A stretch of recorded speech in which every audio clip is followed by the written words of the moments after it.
কখনো কখনো বিপদ ভালো, কারণ বিপদ এলে বুঝিয়ে দেয় কত বড় বড় স্বার্থপর মানুষের সাথে আপনার সমস্যা ছিল।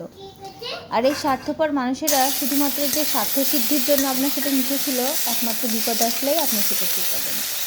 আসসালামু আলাইকুম everyone, welcome back to my channel. আশা করছি আপনারা সকলে অনেক বেশি ভালো আছেন। আল্লাহ পাকের অশেষ রহমতে আমরাও অনেক ভালো আছি, আলহামদুলিল্লাহ। তো আজকের ব্লগ ভিডিওটি আপনাদের সাথে শেয়ার করলাম দুপুরে রান্না দিয়ে।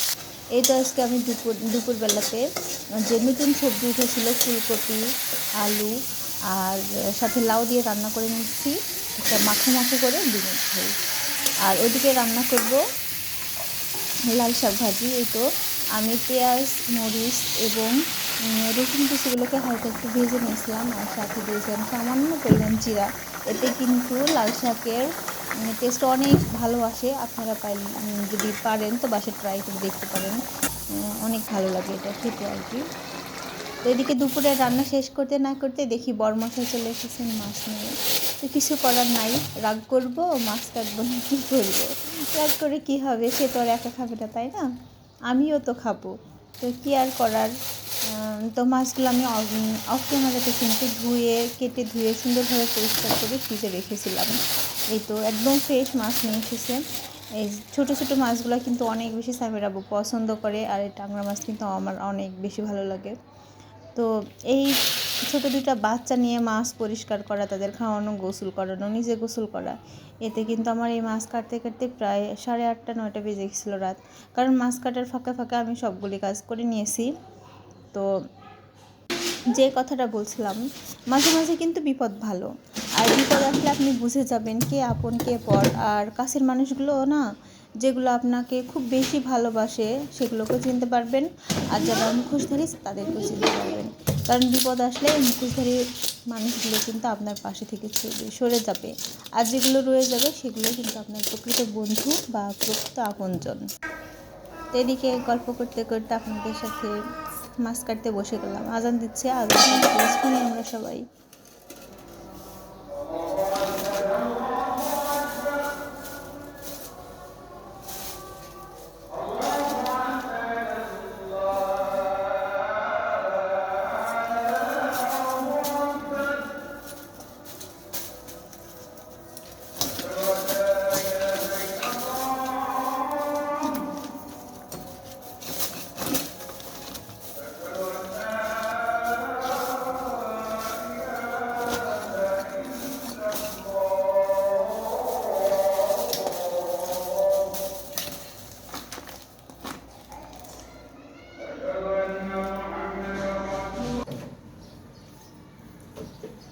তো এই যে দেখুন, এদিকে ট্যাংরা মাছগুলো কিন্তু একদম টাটকা আছে। এই মাছগুলো একদম তাজা মাছ, খুবই ভালো লাগলো। আমি কিন্তু একটু রান্নাও করেছিলাম রান্নার জন্য, অল্প একটু, যেহেতু দুপুরে আমার রান্না করা হয়ে গেছিলো। তো আজানের কথা যেটা বলে, আজান শোনা কিন্তু সুন্নত। আর আজান হয় শুনবেন চুপ করে, আর তা না হলে আজানের উত্তর দিবেন। তো সবাই তো আমরা আজানের উত্তর দিতে সম্পূর্ণ উত্তর দিতে পারি না, তাই আজানটা একটু চুপ করে শোনা ভালো। আমি যে সবসময় শুনি তা না, কিন্তু বেশিরভাগ সময় চেষ্টা করি। এই যে আমার সাইম সোনামণি কি কথা বলছে, একটু শুনি চলেন।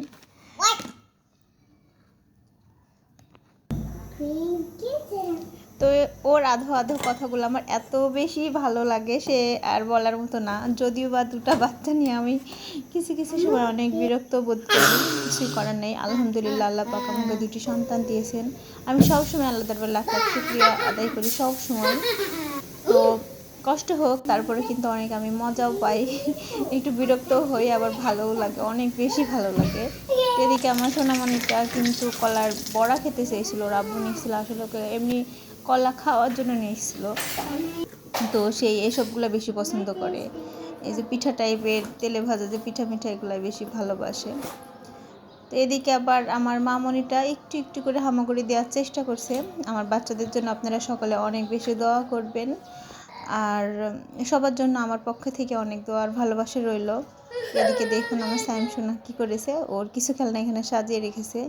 আমার ভিডিওটি ভালো লেগে থাকলে প্লিজ একটা লাইক দিতে ভুলবেন না, আর চাইলে আমার চ্যানেলটি সাবস্ক্রাইব করে পাশে থাকবেন।